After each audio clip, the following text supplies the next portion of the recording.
अस्सलाम वालेकुम dear students. आज का जो हमारा टॉपिक है वो है drawbacks of multipurpose projects. Multipurpose projects हमारे वैरायटी ऑफ नीड्स को फुलफिल करते हैं।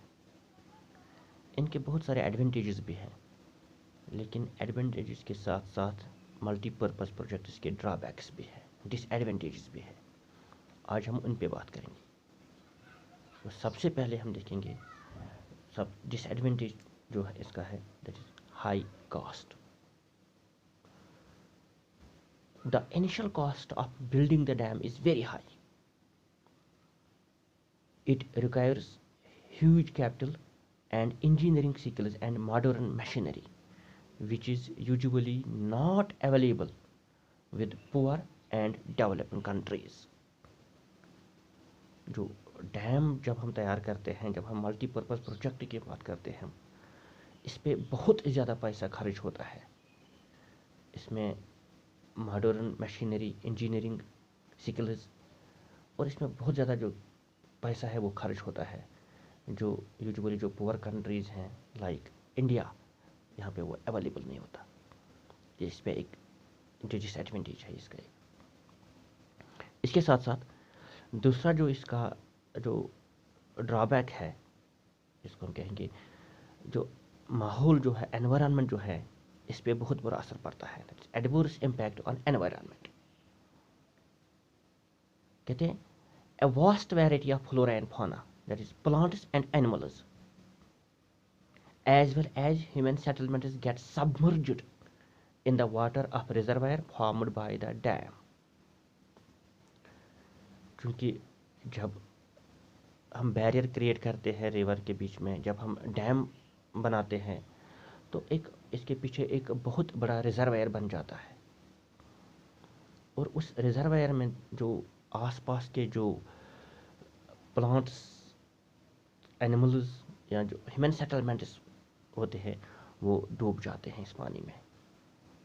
तो submergence causes huge loss of agricultural land, forest land and large scale displacement of people. इससे लोग जो लार्ज स्केल जो है डिस्प्लेसमेंट ऑफ पीपल जो हो जाता है, एग्रीकल्चरल लैंड जो उसका नुकसान होता है, फॉरेस्ट लैंड का नुकसान हो जाता है, और दो लोकल पीपल जो वहाँ पे होते हैं often had to give up their land and livelihood for the greater good of the nation. लेकिन सबसे ज़्यादा जो इससे जो इम्पैक्ट पड़ता है वो ट्राइबल कम्युनिटी के लोगों पे पड़ता है, क्योंकि उनके लिए सब कुछ जो हो वो फॉरेस्ट से होता है। इसके साथ साथ जब हम देखते हैं इसके और जो ड्रॉबैक्स है, जो regulating and damming of reverse affects natural flow of water. जो वाटर का जो नेचुरल फ्लो होता है, डैम या बैरियर क्रिएट करने से वो इफेक्ट होता है, वो डिस्टर्ब होता है। रिवर जहाँ से ऑरिजिनेट होता है और जहाँ इसको जाना होता है, हम जब बैरियर क्रिएट करते हैं, जब हम डैम बनाते हैं, तो हम इस फ्लो को रोक लेते हैं, हम पानी को रोक लेते हैं। इसकी वजह से जो नेचुरल फ्लो, जो नेचुरल कोर्स ऑफ रिवर है वो डिस्टर्ब हो जाता है।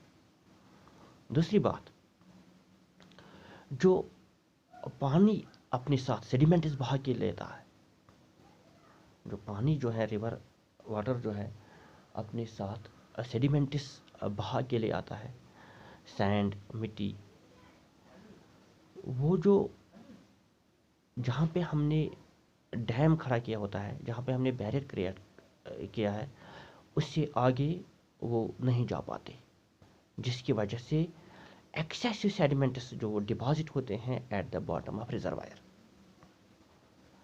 जो हमने डैम बनाया है, हमने रिवर वाटर को हमने ऑब्स्ट्रक्ट किया है, हमने रोक लिया है इसको।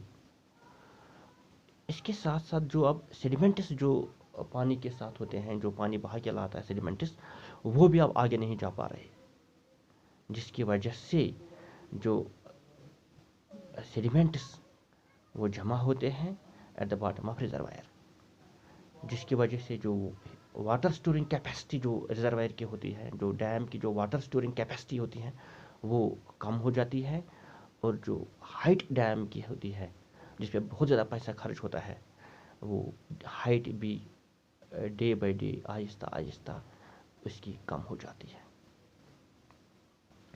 इसके साथ साथ हम देखते हैं जो पहले जो रिवर अपने साथ सेडिमेंट्स लाता था, फर्टाइल पार्टिकल्स हम जिनको कहते हैं, वो लोगों के खेतों में चल जाते थे, जिसकी वजह से जो सॉइल की जो फर्टिलिटी है वो इंक्रीज हो जाती थी। जो सॉइल की जो फर्टिलिटी है वो बढ़ जाती थी, because of fertile particles, because of sediments जो रिवर अपने साथ बहा के ले आता था। लेकिन रिजर्वायर बनाने के बाद, डैम बनाने के बाद, वो जो सेडिमेंट्स है वो आगे फ्लो नहीं कर पा रहे, जिसकी वजह से due to which the soil of the downstream regions gets deprived of the nutrient rich silt, ultimately leading to decrease in the fertility of the soil। तो इसके साथ तीन बातें जो जुड़ी हुई हैं। एक, जो नेचुरल फ्लो ऑफ रिवर जो है वो अफेक्ट होता है, वो डिस्टर्ब हो जाता है।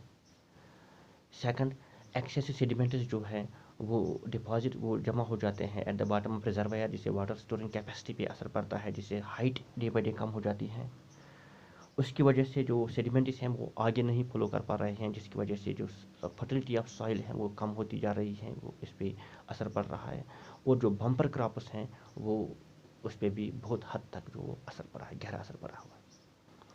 इसके साथ एक और बात जुड़ी हुई है, दैट इज़ इसका जो डायरेक्ट इम्पैक्ट पड़ा है वो है adverse impact on aquatic life. Due to construction of dam on the river, the fish in the downstream area do not get sufficient nutrient supply. जब डैम बनाया जाता है, जब हमने बैरियर क्रिएट किया है, तो जो सेडिमेंट्स हैं वो अब आगे नहीं फ्लो कर पा रहे हैं। तो इसका मतलब है जो रिवर बेड जो हमें मिलेगा आगे, वो रॉकियर रिवर बेड होगा, रॉकियर सरफेस होगी।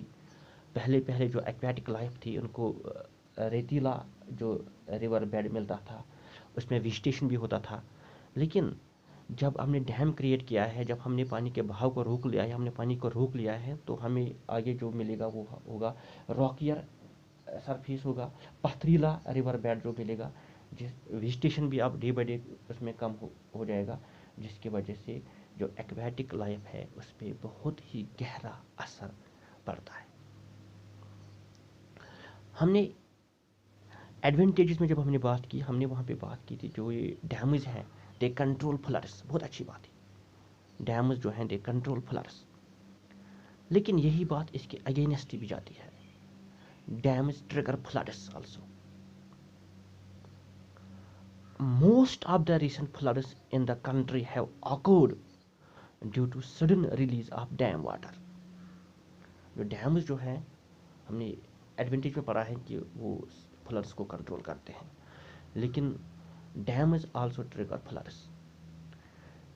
जब रिजर्वायर में पानी बहुत ज़्यादा जमा हो जाता है, जब रेनफॉल की वजह से, जब फ्लड्स की वजह से जो पानी जब जमा होता है डैम या रिजर्वायर में, तो क्रैक्स इसमें आ सकते हैं, क्रैक्स पैदा होने का डर रहता है। इसकी वजह से जब पानी बहुत ज़्यादा जमा होता है रिजर्वायर में, तो डैम के गेट्स खोल दिए जाते हैं। और कभी कभी अगर ये gets more than required time के लिए खोल दिए जाते हैं, जो डाउन स्ट्रीम जो एरियाज हैं वहाँ पे फ्लड्स के बहुत ज़्यादा चांसेस बढ़ जाते हैं। ऐसे विलेजेस हैं, ऐसे एरियाज हैं जहाँ पे पहले फ्लड्स का कोई ख़तरा ही नहीं था, लेकिन डैम क्रिएट होने की वजह से, डैम बनने के बाद, जब डैम का के जो गेट्स खोल दिए जाते हैं मोर देन रिक्वायर्ड टाइम के लिए, तो अब उन इलाकों में भी सैलाब का खतरा रह जाता है, जिसकी वजह से गांव के गांव तबाह हो जाते हैं। लैंड जो है वो डिग्रेड हो जाती है, क्योंकि पानी जो ऊपरी परत जो होती है सॉइल की, वो इसको अपने साथ बहा के ले जाता है, जिसकी वजह से जो लैंड है वो काबिल काश्त नहीं रह जाती है, डिग्रेड हो जाती है। और इसकी वजह से शीट इरोजन हो जाता है। जो ज़मीन की जो वो ऊपरी परत है वो पानी अपने साथ बहा के ले जाता है, तो इससे शीट इरोजन भी हो जाता है।